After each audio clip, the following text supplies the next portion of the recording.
एक मित्र ने लिखा है, हमें आध्यात्मिक रूपांतरण के प्रति कीचड़ में उत्पन्न कमल की भांति प्रफुल्लता एवं सुंदरता की ओर ध्यान रखना है, किंतु ये प्रक्रिया लंबी एवं कष्ट साध्य है। कृपया मार्गदर्शन करें। ये यात्रा और प्रक्रिया न तो लंबी है और न कष्ट साध्य है। ये बस तुम्हारी आदत है जो उसको कष्ट साध्य और लंबा देखने की आदत पड़ गई है। हम इसे लंबा बनाते हैं और हम ही इसे कष्ट साध्य बनाते हैं।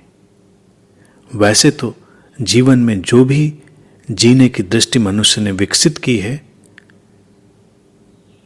सचमुच में वही बड़ी कष्ट साध्य है। लगातार दुखी बने रहने के लिए व्यक्ति कितने कष्ट नहीं उठाता है। कई बार लोगों को देखो तो लगता है कि वो दुखी रहने के प्रयास कर रहे हैं।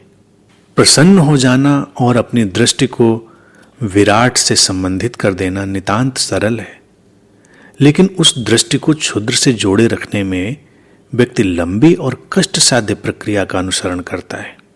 सुबह से शाम तक वो निरंतर प्रयास करता है कि कहीं कीचड़ में खिले किसी कमल से उसका रिश्ता न जुड़ जाए। वो सारे प्रयास करके उसको अपने से दूर रखता है, क्योंकि वहीं पर उसको एटीज अनुभव आता है, वहीं पर वो अपने को स्वाभाविक अनुभव करता है। अब दुर्गंध में रहता हुआ कोई व्यक्ति अचानक किसी सुगंध से भर जाए तो उसे बेचैनी होने लगती है। ऐसी ही बेचैनी व्यक्ति को होने लगती है जब वो कीचड़ से अलग होने का, कीचड़ से तादाद में तोड़ने का प्रयत्न करता है। कमल के नीचे फैली कीचड़ से कोई विरोध नहीं रखना है। मैंने पहले भी कहा है, उसके प्रति कोई निंदा नहीं रखनी है।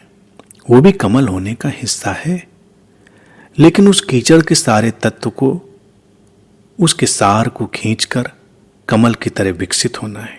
एक कमल कीचड़ की संभावना है, और जब तुम उस कमल से उसकी निर्दोषता, उसकी पवित्रता, उसकी सरलता से अपने को संबंधित करते हो तो वस्तुतः अपनी संभावना से संबंधित होते हो। तुम्हारे भीतर जो प्रसुप्त है, सोया हुआ है, वो जागृत होने लगता है। एक निर्णय और प्रक्रिया प्रारंभ हो जाती है। एक बार अगर तुम्हारी दृष्टि में इस कमल का सौंदर्य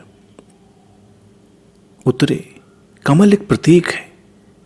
इस कमल का सौंदर्य जो अपने नीचे फैली हुई कीचड़ से पूरी तरह मुक्त रहता है, उसी में खिलता है, लेकिन उससे अलग भी बना रहता है।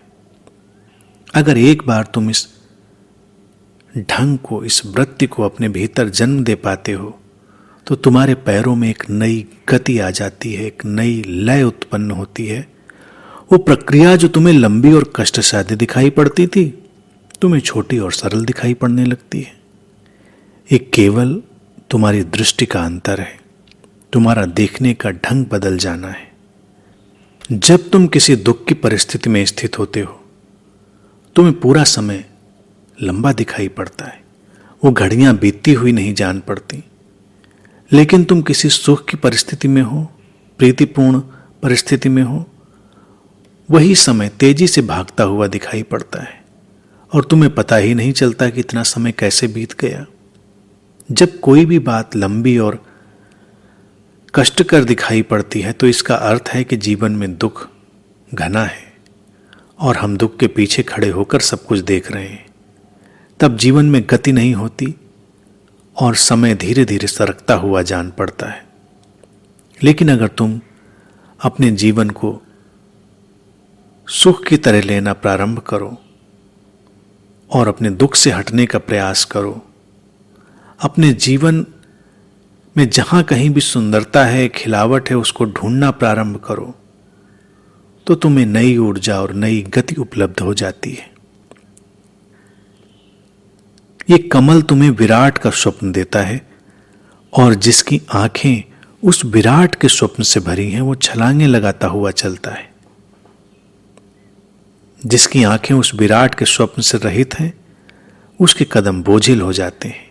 एक कदम उठाना भी बड़ा मुश्किल जान पड़ता है उसको।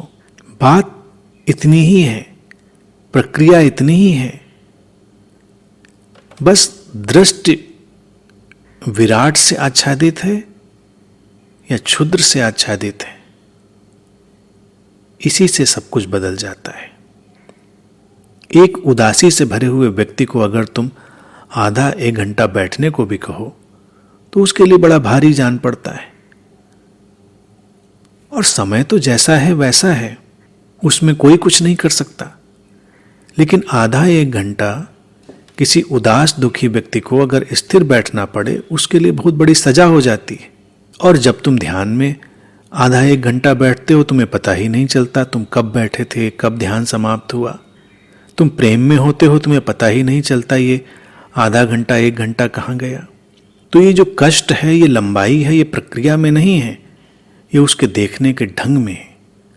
और जब तुम विराट दृष्टि की ओर बढ़ रहे हो तो तुम्हारे देखने का ढंग वैसे ही रूपांतरित हो रहा है। इसलिए वहां पर कुछ भी नहीं है जो लंबा और कष्टकर हो। अब रूपांतरण के इन सोपानों पर आगे बढ़ते हुए, इन सूत्रों में प्रवेश करते हुए, इन द्वारों को खोलते हुए, इनमें प्रवेश करते हुए जो घट रहा है वो सुखद है, गतिमान है, ऊर्जावान है। क्योंकि तुम्हारी दृष्टि ही जब रूपांतरित होती है, विराट से जुड़ती है, तो विराट के सारे इंग्रेडिएंट तुम्हें उपलब्ध हो जाते हैं।